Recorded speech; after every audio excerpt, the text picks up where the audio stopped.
Hai hai hai anak-anak hebat. Ketemu lagi dengan Umumba.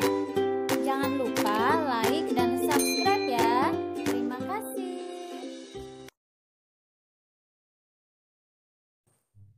Semangat pagi anak-anak hebat. Assalamualaikum warahmatullahi wabarakatuh.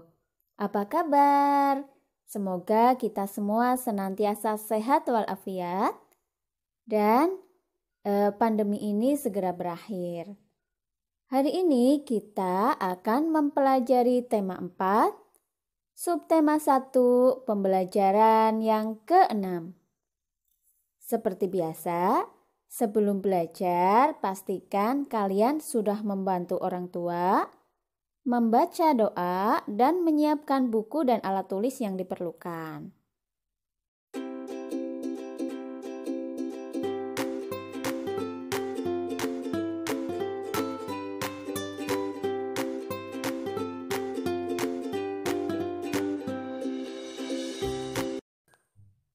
Anak-anak hebat, pernahkah kalian mengalami sedang asik-asiknya menonton acara kesayangan di televisi, tiba-tiba mati lampu?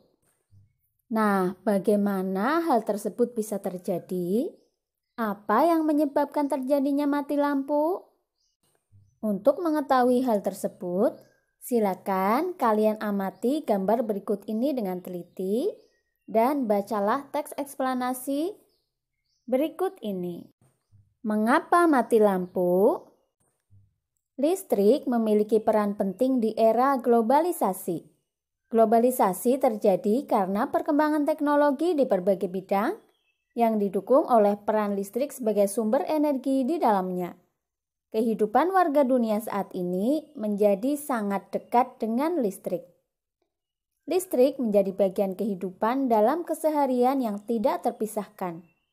Sehingga saat arus listrik di rumah mendadak terputus, biasa kita sebut sebagai mati lampu, kejadian tersebut menjadi hal yang cukup mengganggu. Faktor apakah yang menyebabkan hal tersebut terjadi? Perusahaan Listrik Negara atau PLN sebagai perusahaan negara yang mengurus bidang kelistrikan sesungguhnya juga tidak menyukai kejadian mati lampu, apalagi padam dalam waktu yang cukup lama. Karena hal tersebut akan sangat mengganggu berjalannya proses pembangkit, transmisi, distribusi energi listrik. Faktor-faktor penyebab mati lampu antara lain adalah ketidaksiapan pembangkit, gangguan transmisi atau gangguan distribusi. Faktor yang berpengaruh bisa dari luar dan dari dalam. Faktor luar yaitu gangguan alam seperti petir, pohon, dan hewan yang menyentuh jaringan atau galian yang menyebabkan kabel tanah rusak. Sedangkan faktor dalam terjadi pada gangguan komponen dan peralatan yang terpasang pada jaringan. Nah, kita sebagai warga masyarakat pengguna listrik tentunya dapat membantu untuk mencegah terjadinya faktor luar guna menghindari terjadinya mati lampu. Mari kita bersama-sama ikut menjaga keberadaan listrik di tengah kita. Anak-anak, jawablah pertanyaan berikut ini berdasarkan teks. Kalian bisa mendiskusikannya bersama anggota keluarga di rumah. Yang pertama, apa topik atau gagasan utama bacaan di atas? Yang kedua, apa saja penyebab terputusnya aliran listrik dari stasiun pembangkit hingga ke rumah warga? Yang ketiga, bagaimana mencegah terjadinya mati lampu? Kemudian, tuliskan informasi tersebut dalam bentuk gambar berseri seperti berikut ini. Silakan ditanyakan dulu ke guru masing-masing, apakah tugas gambar berseri ini perlu dikerjakan ataukah tidak? Gambar berserinya seperti ini, ada 4 halaman atau kalian bisa juga membuatnya dalam 1 halaman tapi dibagi 4 kotak seperti ini. Yang pertama itu judul yaitu mati lampu. Kemudian yang kedua adalah pernyataan umum yang ada di paragraf 1. Kemudian yang ketiga adalah deret penjelas yang ada di paragraf 2. Yang keempat adalah simpulan dan pendapat penulis yang ada di paragraf 4. Kalian dapat membuat ilustrasi gambar sesuai dengan isi informasi pada setiap halamannya. Anak-anak hebat, di era globalisasi ini tentu saja kita perlu memiliki sikap percaya diri. Meskipun kita tidak memiliki beragam benda elektronik, kita tetap harus percaya diri. Simaklah kisah berikut ini. Lani adalah siswa kelas 5 SD Nusantara. Ia dikenal sebagai anak yang pintar dan rajin membaca. Ia juga rajin sekolah dan selalu menyelesaikan tugas sekolah tepat waktu.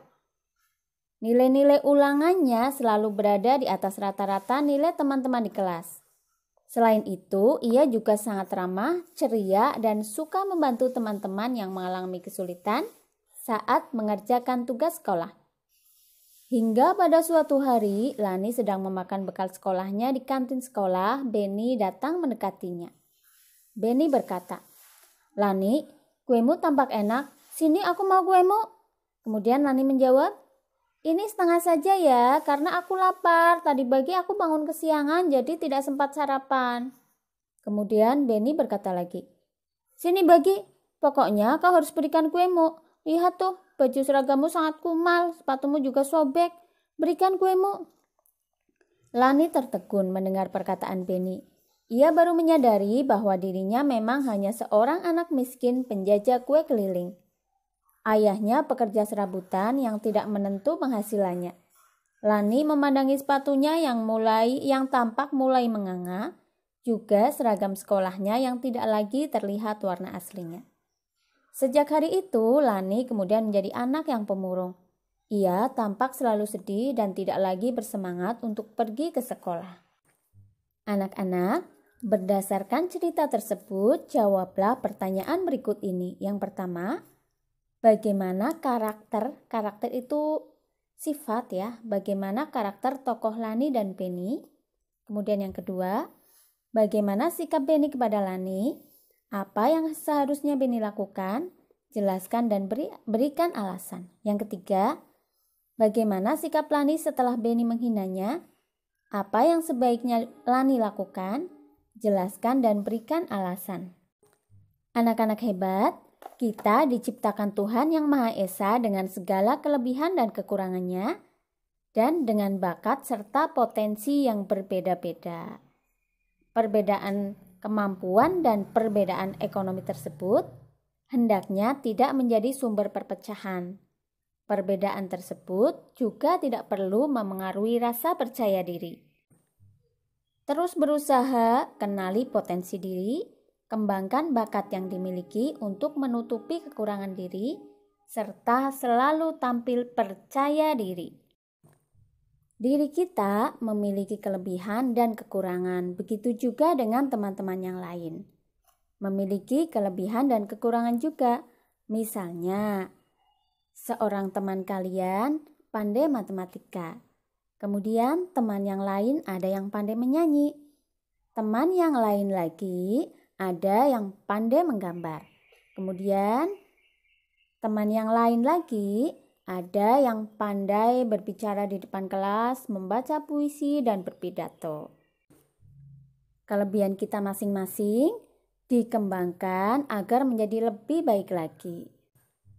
Hidup saling menghargai dan saling membantu tentunya akan menjadi modal untuk menjaga persatuan dan kesatuan bangsa dan negara kita.